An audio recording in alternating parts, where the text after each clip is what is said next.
I'll be right back. No problem. I'm still getting things set up.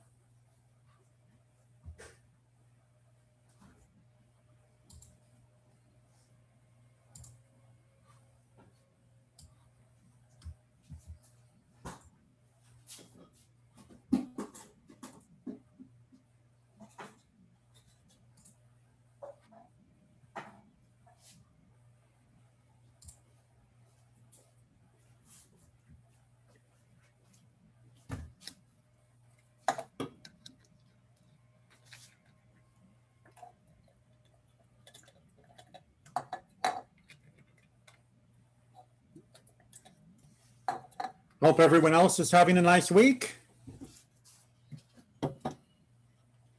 Yes. Good to hear.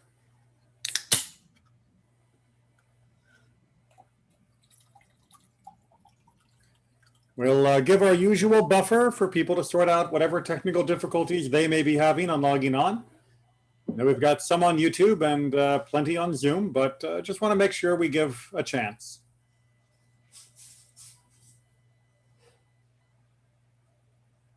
Yep, and I got a notification on my phone about your YouTube channel on Pathway to Judaism.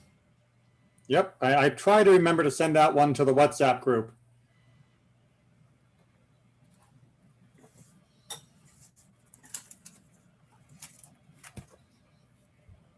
What time is it? 6:02. I'll give it one more minute. Need to come up with a theme song for filling the time when I'm waiting to start. Well, I have to send you something then. If you're looking for a theme song, for one of my liturgical classes, my final project, part of it was to do Adon Olam using the music of Bésame Mucho. Okay. I mean, Adon Olam is wonderfully flexible. Yeah. And people liked it. I've got wonderful reviews from my classmate and one person from the administration.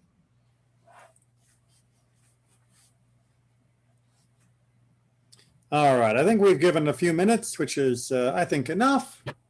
And people can catch on when they are, or they can always go back and rewatch the first few minutes on YouTube. There are certain perks to technology. So, good afternoon to everyone. Thank you for joining me again for a little bit of learning along the pathway to Judaism. Today, we are going to do a practical synagogue lesson. Normally, if this was not the season of COVID-19, we would be in the sanctuary today, and I would be walking you through the different aspects of what we are going to discuss on the Bimah itself. The Bimah is the raised platform, either at the front or the center of a synagogue, depending upon which one you're attending. Our synagogue has the platform at one end, but some synagogues will have it in the middle. It's a long discussion of the historical architecture of synagogues, but you will always find somewhere a raised platform called the Bimah, and the Bimah is the center of where all the activity happens for the service. And although many of you I know are still learning many of the basics and probably don't plan on leading services anytime soon, there is one aspect that I hope all of you who finish the process of becoming Jewish will be able to embrace very, very soon, or those of you who are already Jewish, but maybe just trying to brush up. And that is having an aliyah, being called to the Torah, being called up to be one of the people who participate in that section of the Torah service. Many people I know who were raised Jewish feel very nervous at the thought of doing this part of the service, which is a shame. Because it keeps them from participating in what is considered to be the greatest honor throughout the entire service. So I want to make sure that as we go through tonight, that I answer all of your questions, explain all the details of how to be up there on the Bimah, to have an aliyah, and to feel confident and comfortable with everything that's happening. Everyone good? Okay. So, first of all, as is my usual style, we need to do a little bit of history. Long ago, in a galaxy not so far away, we had a slightly different style and a very familiar style for doing our Torah readings. This is taken from the Mishnah. 3 are called on Mondays and Thursdays, and in the afternoon of Shabbat. Neither more nor less than that number may be called, nor shall any section from the prophets then be read. The one who opens and the one who closes, they bless before and after. Beautiful example of Mishnaic style, which is to say they explain everything if you already know what they're talking about, and it explains almost nothing if you are unclear on the topic. So let me explain the explanation. So on any given day when we are reading from the Torah, there is a certain number of people that we call up for the different segments of reading. On a Monday and Thursday, on weekday readings, we call up 3 people. If it is the afternoon of Shabbat, a mincha service, we also would call 3 people. Now, in all of these cases, this only happens if we have a minyan, if we have a quorum of 10 Jewish adults. But if you do, then we would be calling 3 people for the different sections of the Torah that we would be reading, and that would be 3 sections of Torah. It works out very nice. We do not add additional readings, and we do not subtract readings from that number. So we always read exactly 3 on a weekday or Shabbat afternoon reading. Additionally, says the Mishnah, we do not add from the text of the prophets. We'll talk about that in more detail when it is a weekday service that is just a generic weekday, or when it is Shabbat afternoon. As much as we may want to or feel inspired to, as we'll talk about later, we do not choose to include any additional reading from the prophets. That first sentence there is all exactly as it continues to be. And it's all for very good reasons practically, which is to say Monday and Thursday were the market days in the ancient world, and really until very recently in human history timescale. And that meant that on the market days, you'd have more people available, and therefore you would have a larger audience to hear the words of Torah, to learn and understand God's instructions. So that was why Monday and Thursday was chosen. Saturday afternoon is chosen, of course, to have an additional service so that we experience Shabbat again, and we are already looking forward to the new reading for the coming week. So very practical, but limiting it is also very practical, which is to say, on the weekdays, people have jobs. People need to get out to the farm. People need to get to their workshop, whatever it might be. Nowadays, they might have to go into their office or any other job they're performing. And that means they don't have the free time that you do on a Shabbat to sit around listening to more Torah being read and having more and more and more of the service being added.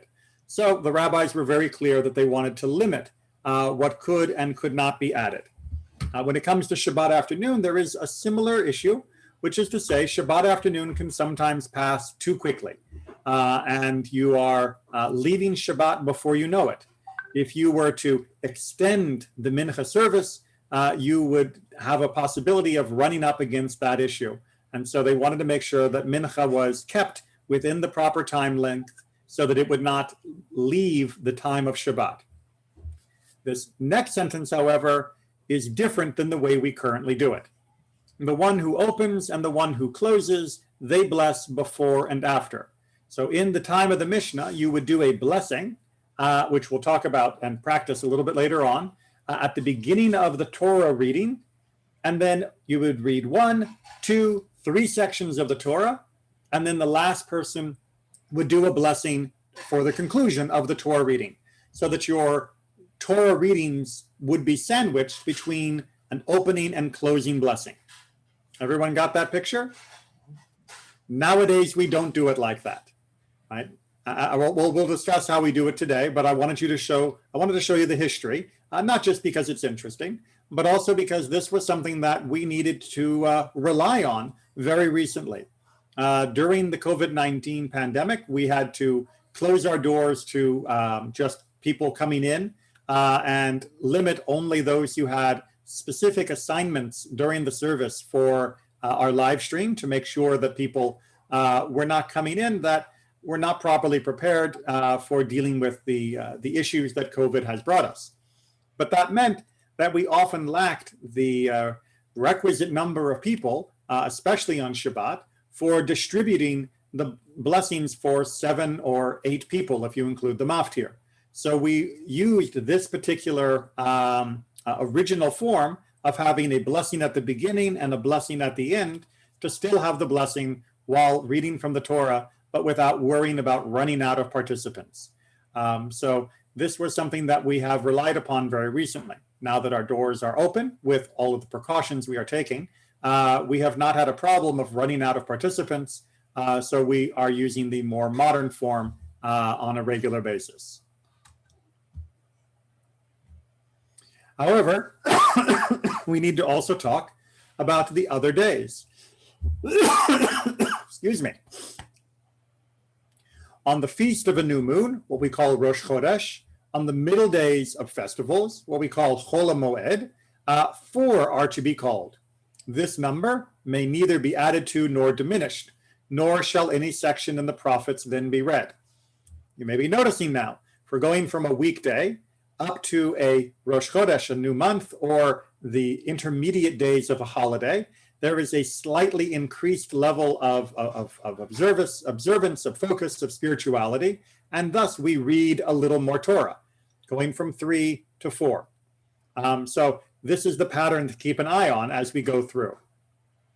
The first of these shall say the blessing before the reading, and the last who concludes the reading shall say the blessing after the reading, like we talked about before. This is the rule. On all days when an additional offering is prescribed, is ordained, when we would have an additional sacrifice, and which are not festivals, 4 are called.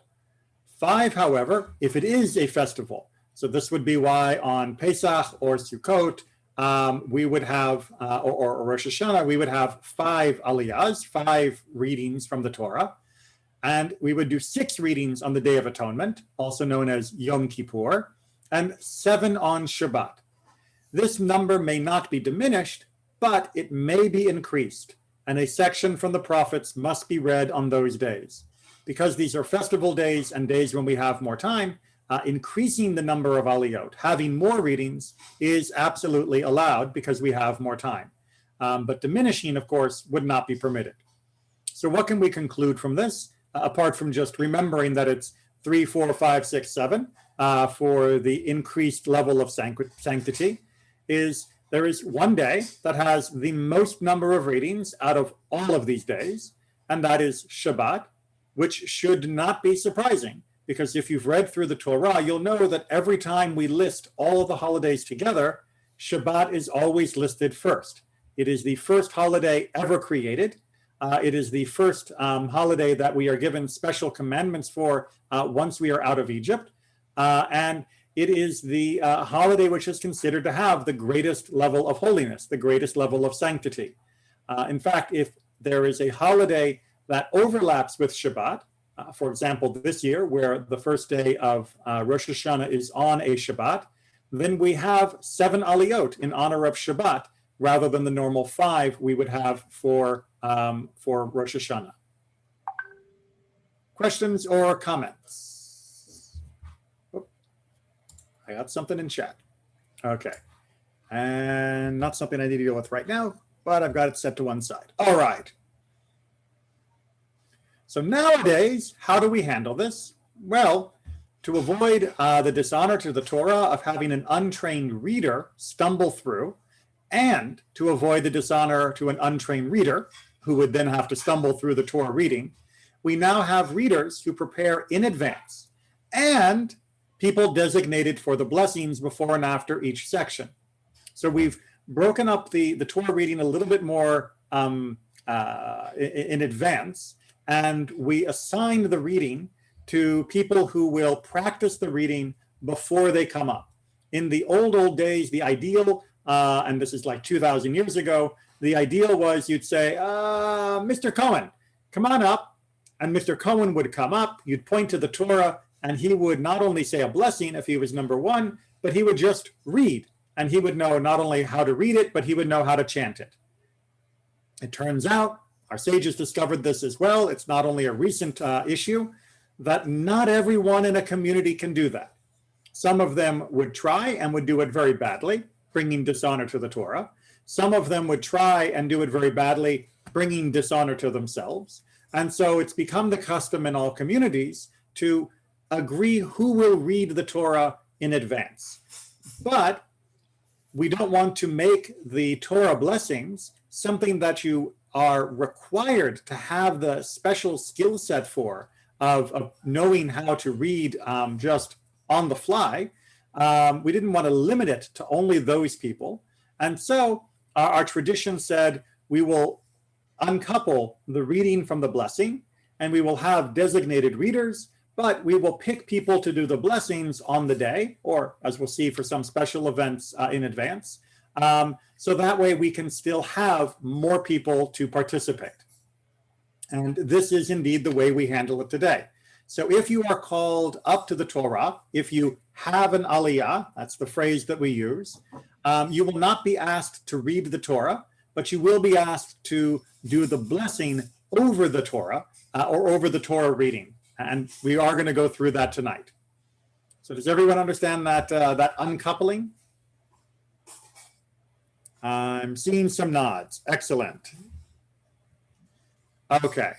Now, because now we have this larger pool of honors to distribute to people who otherwise would be unable to do so, we then have to come up with, how do we decide who gets what?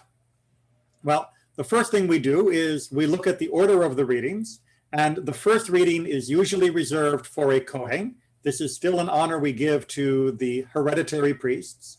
The second blessing is given to the Levites, who are the attendants to the hereditary priests. And the other aliyot are usually then given from 3 through the end of whatever number you have for that day to Yisrael, to the Israelites, meaning all the rest of us. So 1 and 2 go to special categories of people, and then all the other ones are distributed among the rest of us.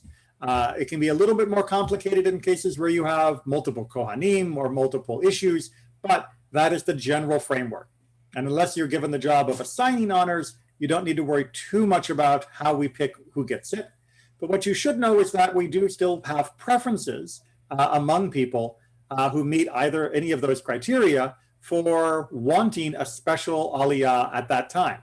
If it is a yahrzeit, meaning if you are commemorating the passing of a loved one, and we'll talk about mourning on another class. If you are celebrating an ufruf, which is the Shabbat celebration we do before you get married. If you have a baby naming or a brit milah, meaning there's been a recent birth in your family.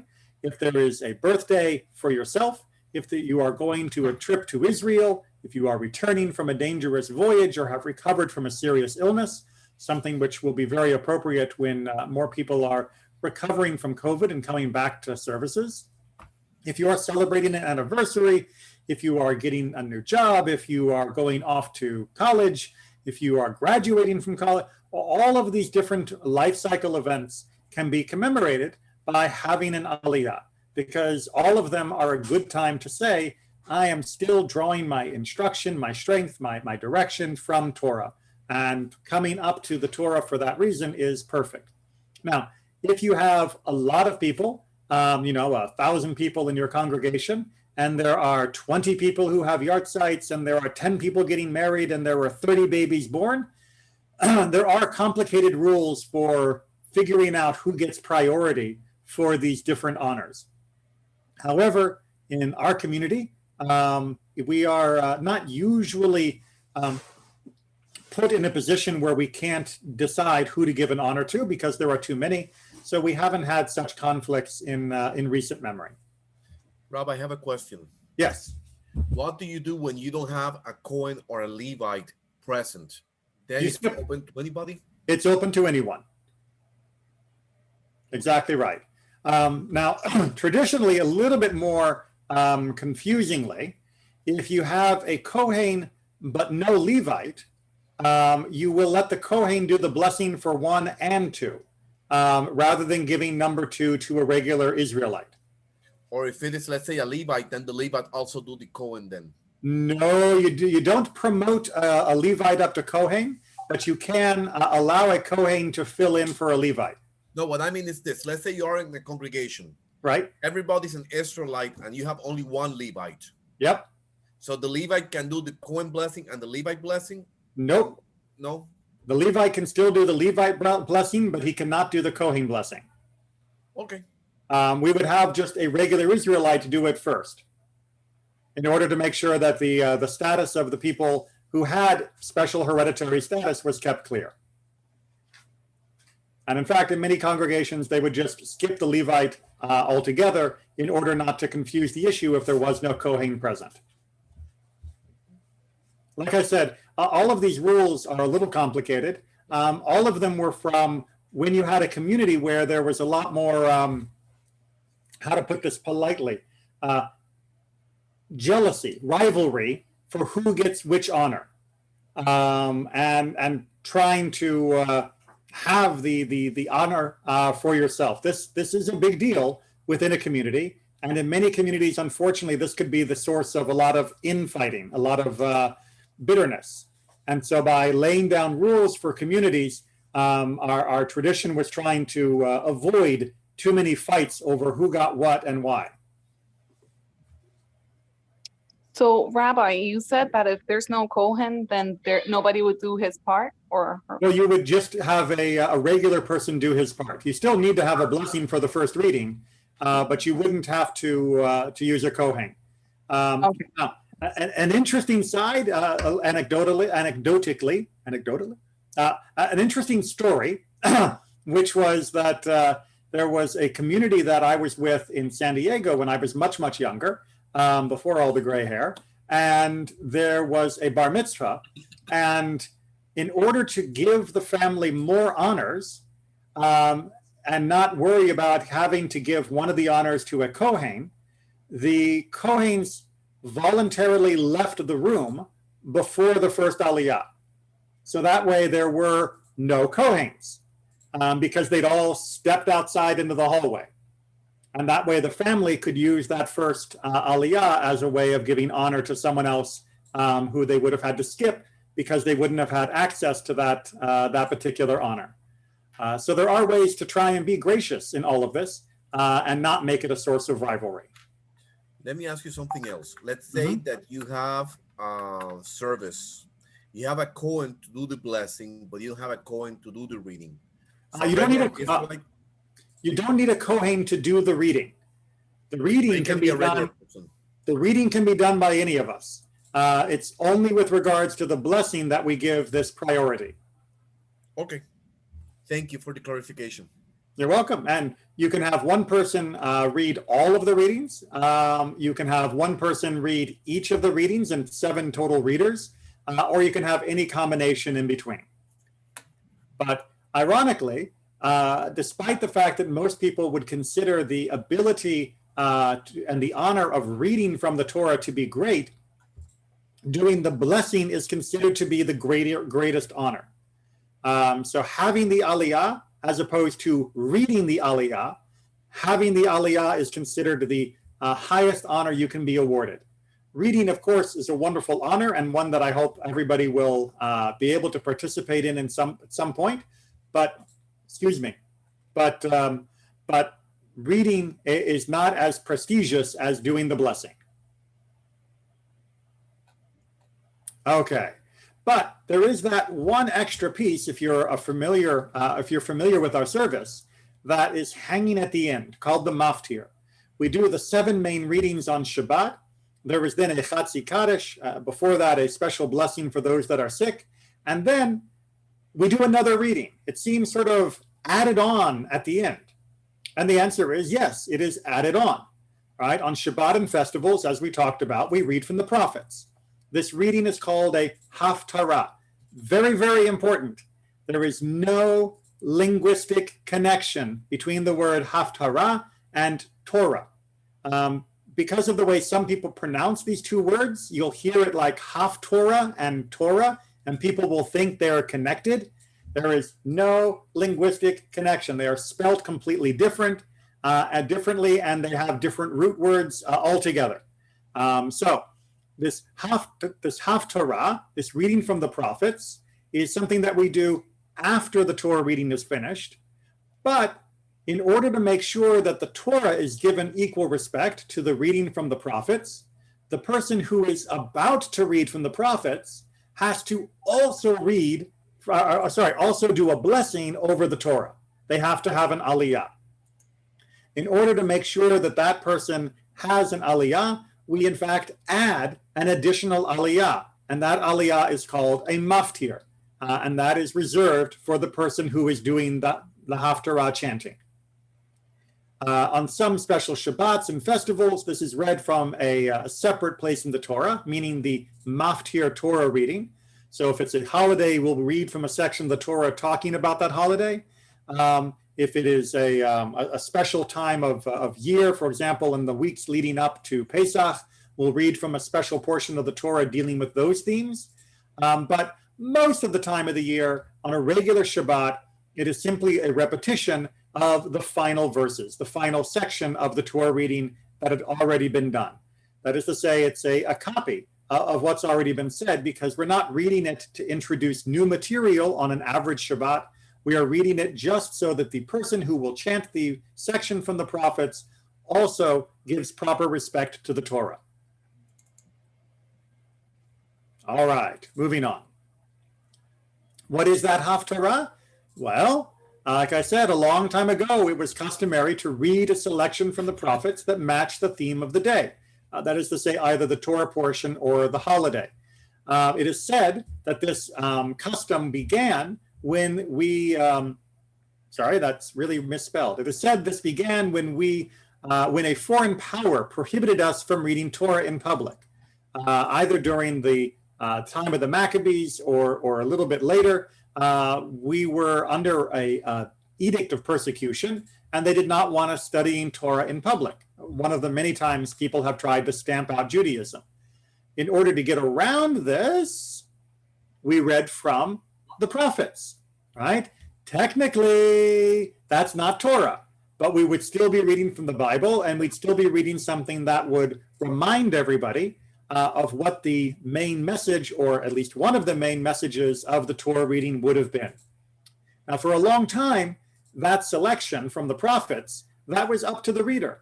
So you would never know what the person was going to do when they walked up to the Bimah. They would just start chanting from some section that they felt was appropriate.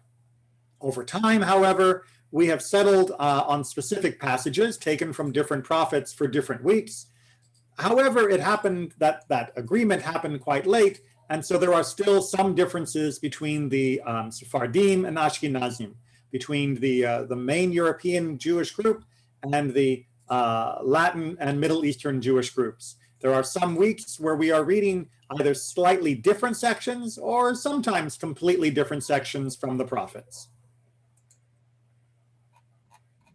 Okay, so now it's time to go practical. This is the point where we would be going into the sanctuary, but we're going to do it virtually in order that I can at least get you the information. When you are watching the live stream, or if you come in person, you will see all of these elements as I describe them to you. However, right now, I'm also going to point out the changes we are making due to the COVID-19 pandemic.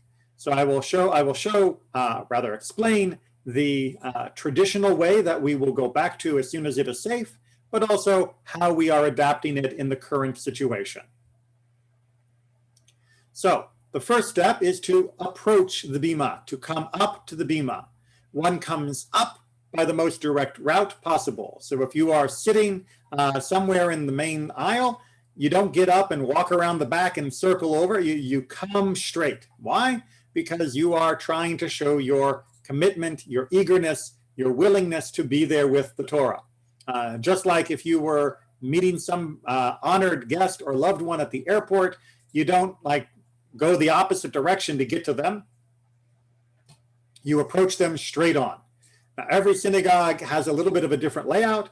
In ours, one approaches the Gabbai Rishon, who is the main person doing the calling up, on the left side, meaning if you were on the Bimah, looking at the table in front of you, looking out towards the congregation, the Gabbai Rishon, the main person who is helping with the Torah service, is on the left-hand side, and we go towards them to make sure they know your Hebrew name when they are calling you up. For those of you who don't yet have a Hebrew name, we'll talk about picking a name when we talk about conversion in more detail. So this has been adapted a little bit because now we have to stop and do hand sanitizer before we come up. And we also make sure that as we come up, anybody who's coming down can leave first, and that as we go up, we are still keeping a good distance from everyone around us because of the illness. Call, like I mentioned, we just had to give the Gabbai our Hebrew name if he didn't already have it in our record book. And when he calls you up, he will call you by your Hebrew name and declare which aliyah you are being called for. So it'll be your name for aliyah, the number that you are doing. But of course, all of that is going to be done in Hebrew. This is a way of declaring to the community who it is that has the honor of doing the blessing for this reading that we are about to begin. It's why, by the way, you should always make sure you keep your Hebrew name tight in your memory, because you'll never know when you're given this honor, and you'll want to be able to share the name with the person calling you up. Your talit. So, of course, you'll be wearing a talit. That's the prayer shawl with the fringes on the corner.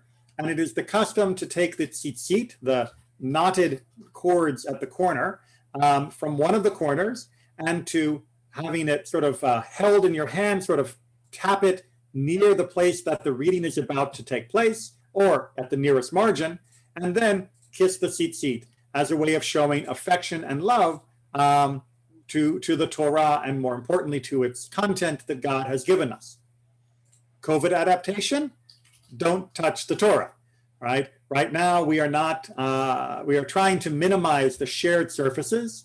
And so right now, this custom is on hold because we are not touching the Torah with our hands or our tzitzit in order to minimize the number of points where we could come into contact with each other's germs. Then, customarily, we would grasp the two wooden handles, the wooden rollers, the 8-seam, and we would hold on to them while doing the blessing. Now, there are some people who have a custom of rolling the Torah closed so it is sealed up while they do the blessing. This is wrong. I'm not going to rap people on the knuckles if they do it, but it's important to understand that most major authorities in Judaism do not approve of this custom. The Vilna Gaon, who is one of the greatest authorities of the last, 2 centuries ago, and many others point out it is not correct because it will then delay the reading when the reader has to unroll it and find their place again. And of course, it is the Torah words that we are referring to in our blessing. A closed Torah, a closed book, doesn't speak to us. It is the open book that is inspiring us to say the blessing. So keep the Torah open in both hands, keep your hands apart while doing the blessing. However, we do look away from the Torah while we are reciting the blessing. There's a large card on the table to make that easy. But we do that so nobody thinks that the words of the blessing are actually in the reading that you are about to do. Judaism has been very, very clear from the beginning and all the way through today that people should know, everyone should know, everything that is in the Torah and everything that isn't in the Torah. We don't want people confused about what God told us. That's why we read it publicly. That's why we want more people to study. It's why we make sure that we don't even give the appearance that we are saying something from the Torah if it's not from the Torah. Make sense? Okay. And finally, we do the blessing. This is the translation. I'll show you the Hebrew in just a sec. So you, meaning the person who has the honor, will say in the Hebrew, praise Adonai, to whom praise is due. But as you'll notice in the clumsy English, this is a command. You are ordering the congregation to give praise to God. And therefore the congregation responds, praise be Adonai, to whom praise is due, now and forever. because of this call and response, because of this order from the person who is doing the blessing to the rest of the congregation, this is one of the main reasons why this job cannot be done by a non-Jew. As much as I want people who are learning to be Jewish to practice all the elements, you can't have an aliyah, you can't be on the Bimah. You can certainly practice this at home, but you can't be on the Bimah and do this until you've actually finished conversion, because you are acting as a representative of the people and you are giving an order to the people. Therefore, you have to officially be in every way, shape, and form one of the people. After the congregation has said, praise be Adonai, to whom praise is due now and forever, you, the person doing the aliyah, have to repeat that line, because otherwise you asked them to praise God, but then you didn't. And that just would seem rather hypocritical.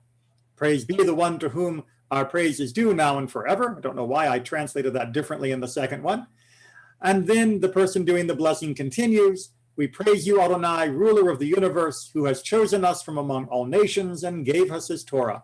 We praise you, Adonai, giver of the Torah. By the way, for English, that should be given us his Torah.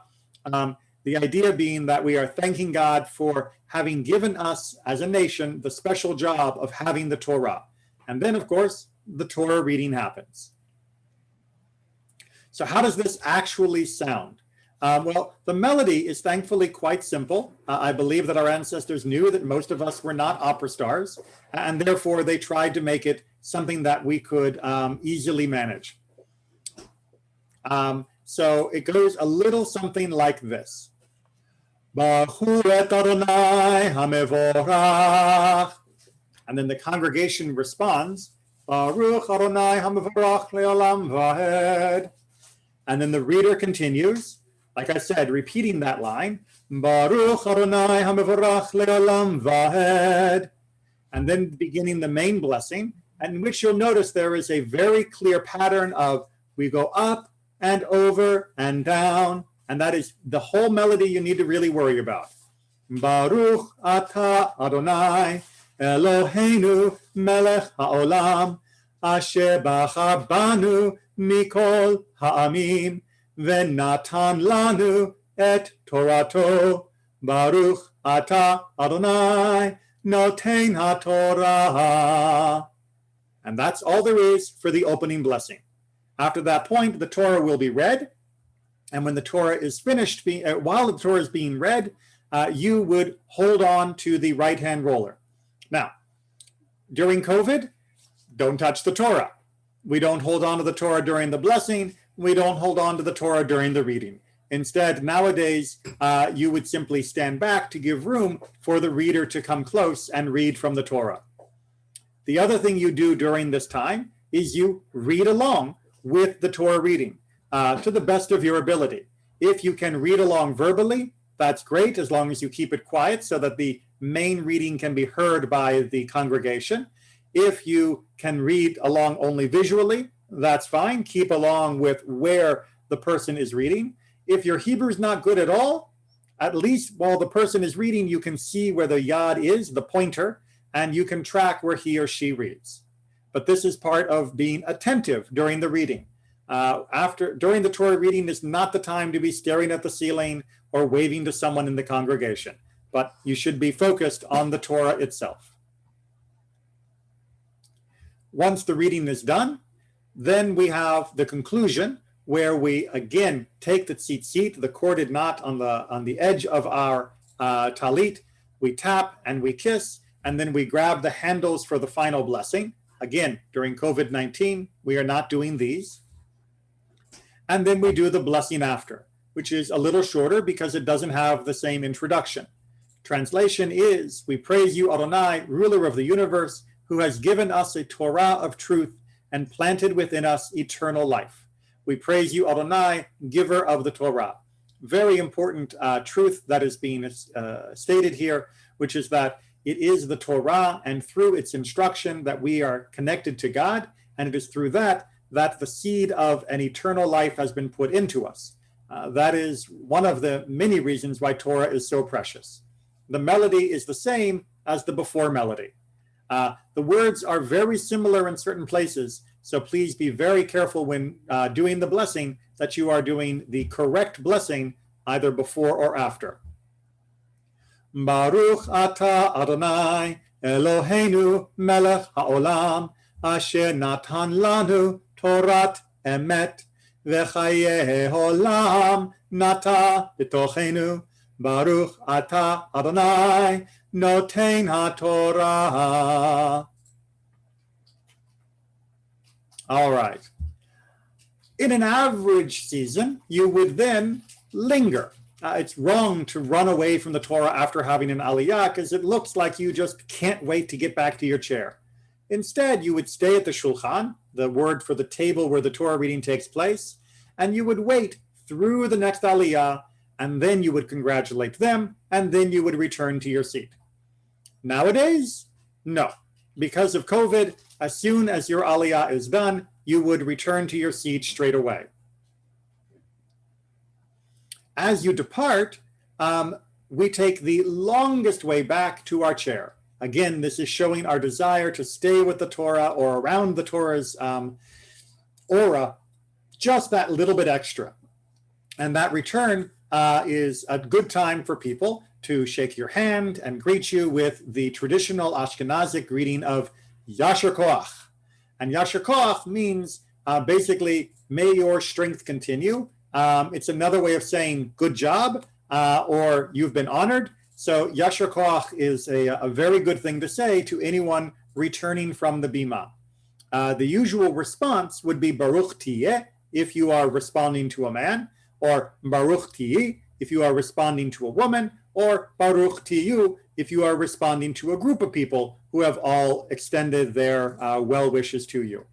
In COVID-19, you're not going to be shaking hands, and as you leave the Bimah, you'll be sanitizing your hands once again to make sure that you are not taking away from the Bimah any additional hitchhiking germs. Questions or comments? So I know it sounds complicated. I know it sounds like there are a lot of moving pieces, but thankfully, our Gabayim, those who help make sure the Torah reading is done correctly and accurately, also help that all of our honorees will be able to remember what to do at each step. So they would point, if we were in a season where you could touch the Torah to know where to tap it with your talit, they would point out where the blessing begins and ends. They would make sure that you stay on track throughout this section. So once you have learned the blessing and once you have reviewed these different steps, I would be more than happy to help work out a one-on-one where you can come in and practice this in the sanctuary and see how it feels and make sure that you have all the steps down. Because after a conversion is done, this would be one of the things you would like to do maybe the next Shabbat or maybe a week or two later, depending upon your comfort level. But it is good to have an aliyah soon after conversion as a way of showing that willingness to participate in the community.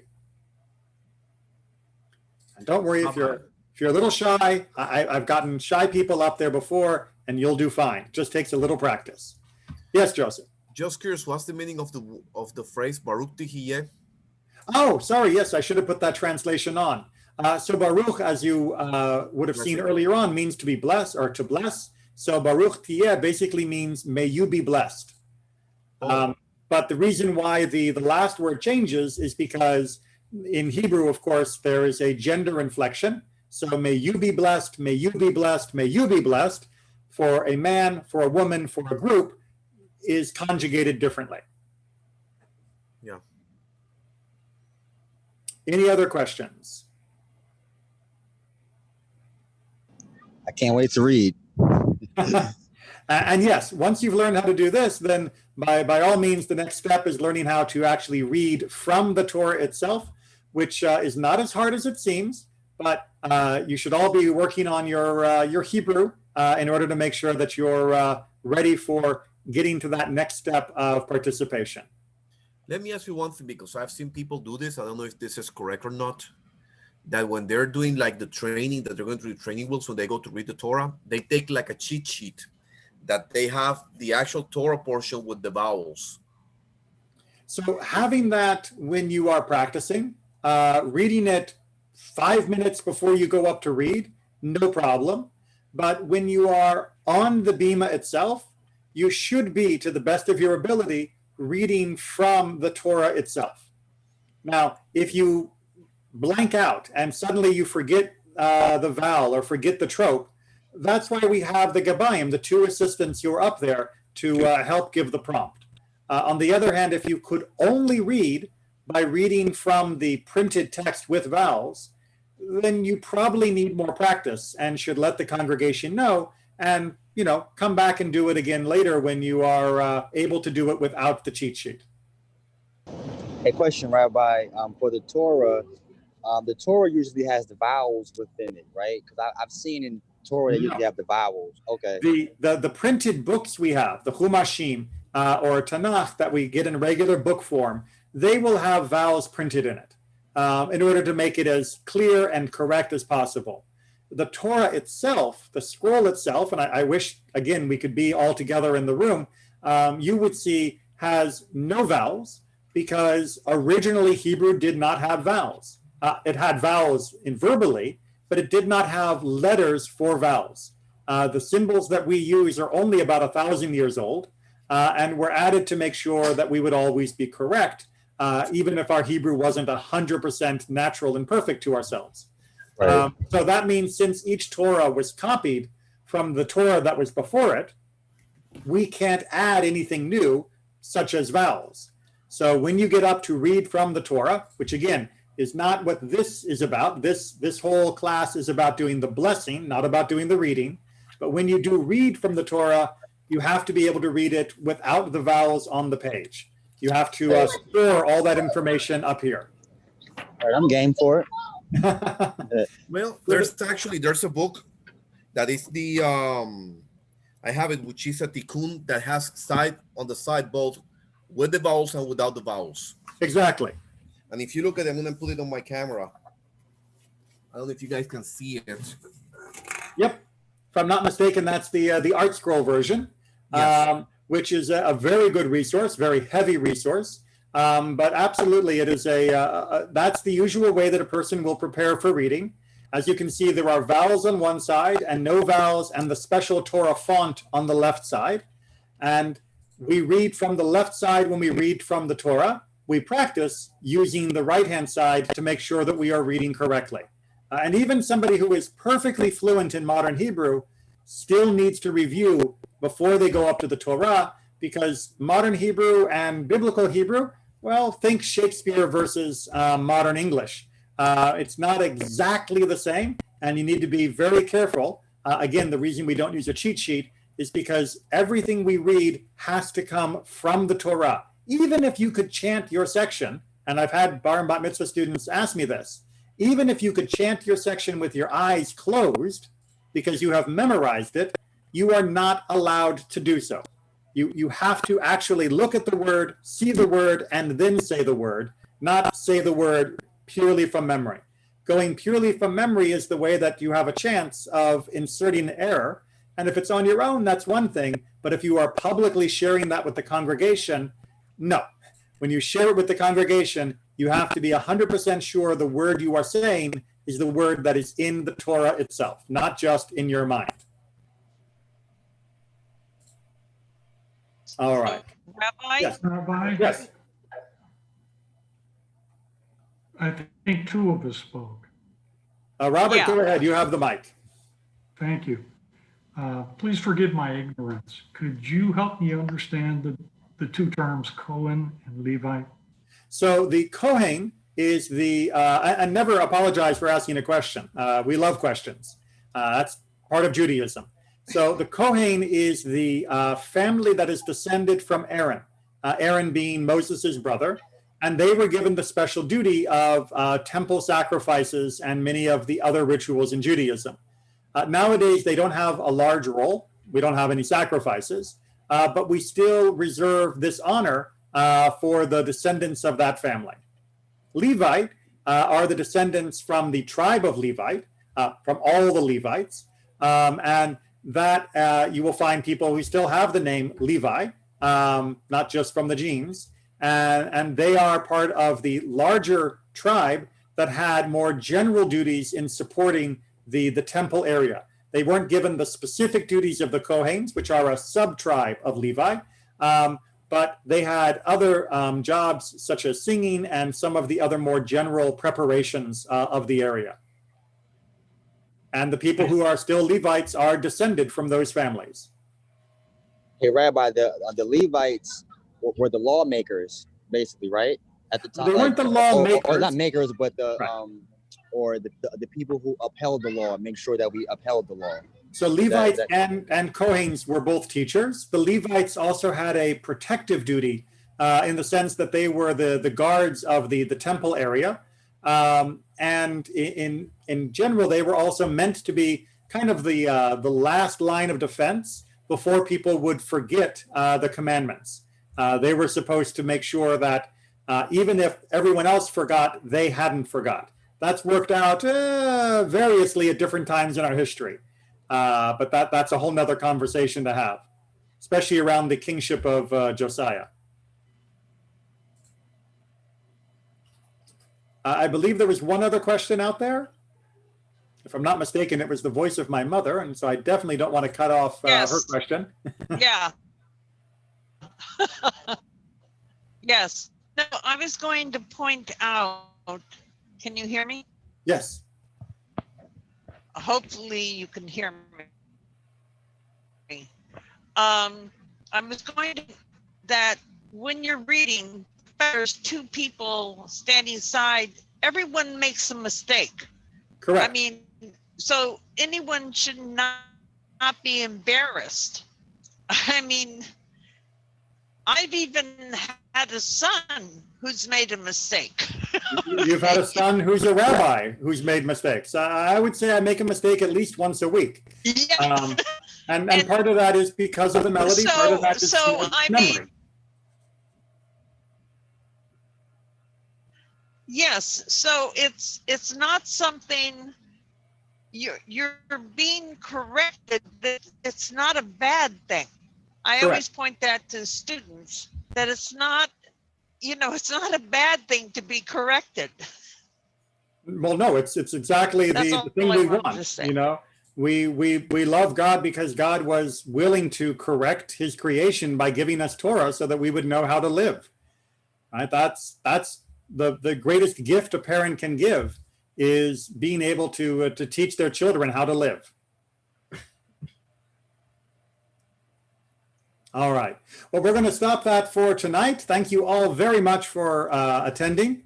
Please have a wonderful rest of your evening. And I hope to see you all again someday in person. Bye. All right, Rabbi, thank you. Rabbi. Thank you for everything. Bye.